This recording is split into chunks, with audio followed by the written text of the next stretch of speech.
Uma etapa importante, a segunda etapa importante que a gente tem quando a gente fala de anamnese é o estabelecimento da comunicação. Na verdade, essa para mim é a etapa mais importante quando eu falo de uma boa anamnese, uma anamnese criteriosa, com as informações que eu preciso. Eu gosto sempre de botar essa seta aí profissional, paciente, que eu sempre falo isso, né? Assim, não existiria a nossa profissão se não existisse o paciente, se não existisse a dor, se não existisse o problema, se não existisse o motivo daquele paciente nos buscar. Então, eu acho que, na verdade, é sempre um caminho de mão dupla, né? Não existe uma via de mão única.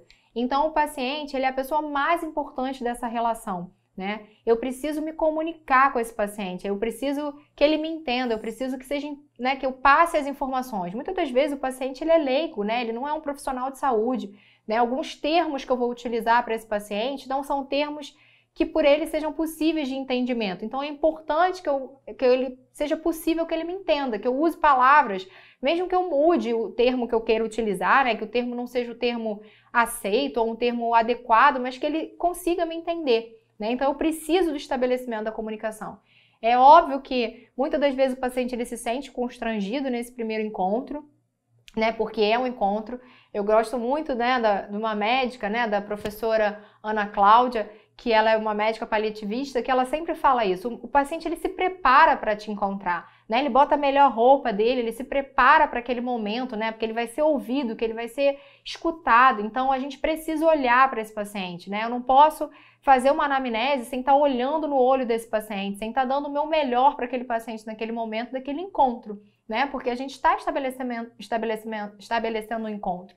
Então eu vou olhar para esse paciente de forma diferenciada, né? Na verdade, a gente sempre fala isso, né? Nosso exame físico ele já começa no momento que eu chamo esse paciente, quando esse paciente já vem andando. A gente vai falar sobre isso na aula de exame físico, né? Então ali eu já começo a estabelecer minha comunicação. Então eu vou fazer todas as perguntas que eu acho cabíveis que existem dentro do meu prontuário, mas o paciente ele tem que me entender. E mesmo que num primeiro momento ele não se sinta seguro ou ele se sinta constrangido por algum momento, por algum motivo ou por o que ele tem, ou o que ele buscou o atendimento, né, a doença que ele apresente, ou então por algum outro motivo, né, por não estar às vezes com a cavidade oral dentro de um momento adequado de tratamento, então que ele tenha um constrangimento por conta de alguma fratura dentária, ou que ele apresente alguma lesão que traga algum tipo de constrangimento para ele, eu tenho que deixar ele bem à vontade para que ele se sinta seguro ali, para que ele se sinta acolhido. Eu acho que essa é a parte mais importante dessa nossa anamnese, esse acolhimento, né? Essa possibilidade que a gente vai dar para o paciente para ele se sentir confortável,